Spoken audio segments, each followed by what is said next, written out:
When a company cuts corners on the merchandise, you know the film is in trouble. The following is a world-class Bullshitters exclusive.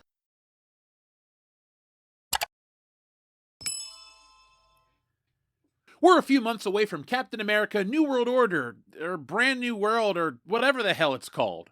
And no matter whatever the title may be, the film seems to be in trouble.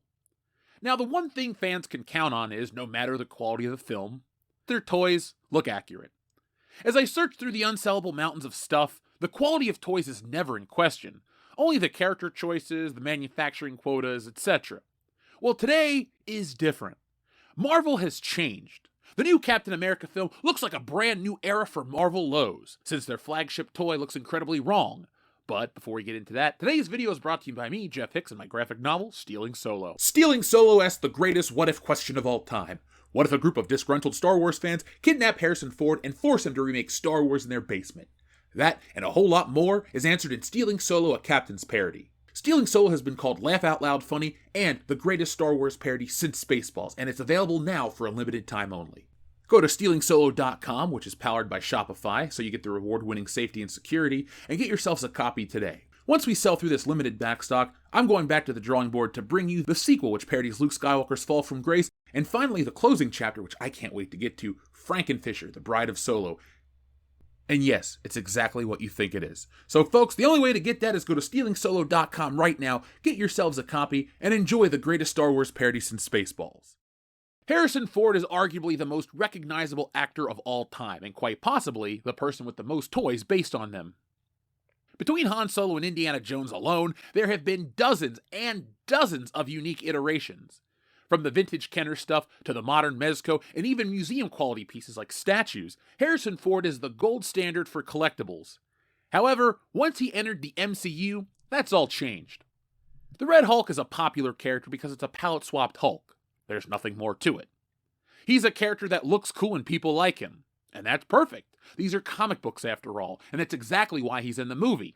The Red Hulk was introduced in 2008 as a new, more aggressive version of the Hulk, which is impossible because the Hulk knows no bounds. Instead of Bruce Banner, it's actually General Thunderbolt Ross transforming into the character. Now in the film he's played by Harrison Ford, but for the toy he's played by Mark Ruffalo? Yeah, Mark Ruffalo! My thoughts exactly.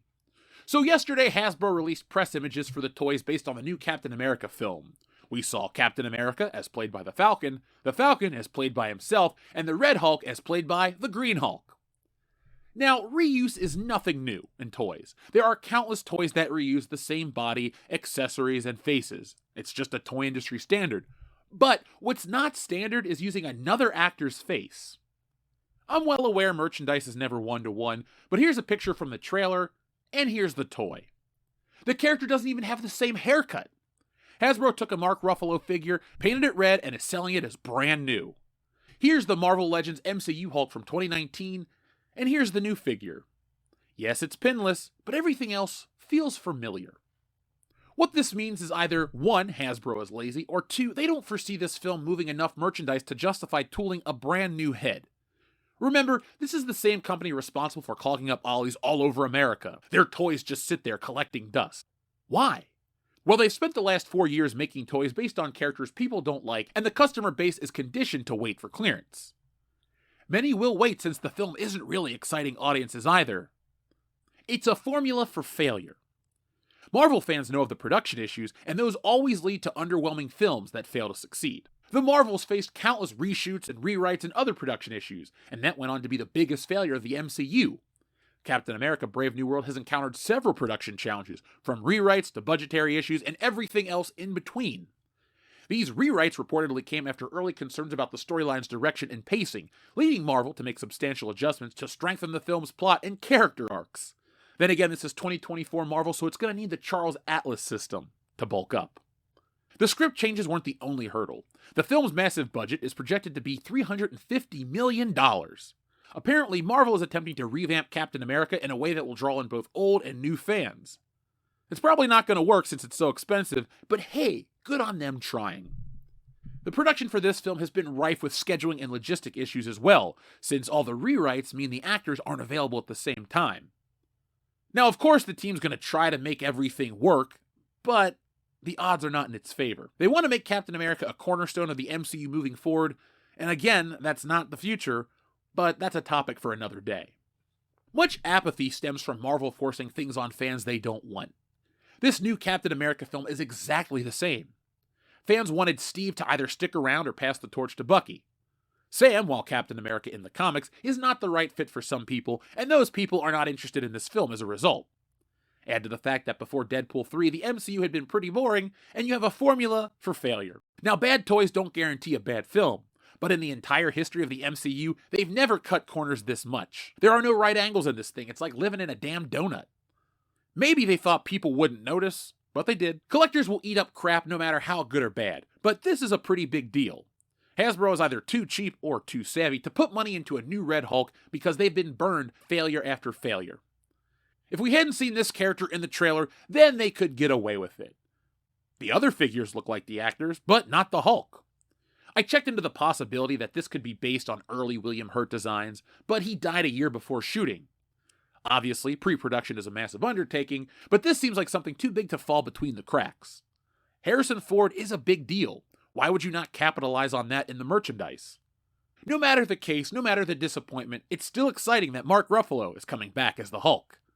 Again. Yeah, Mark Ruffalo. So folks, what do you think about this? Do you think the new Red Hulk looks like Harrison Ford? It looks just like the Green Hulk. And you're probably thinking to yourself, well, it's close enough for me. Well, if it's close enough for you, you go ahead and you enjoy it. But if I'm going to buy toys based on a movie, it has to look like the actor. That's the number one rule for me in all of collecting. If it doesn't look like the thing it's based off of, well then I'm not going to buy it. It's also the same reason I have so many versions of the same character in my collection.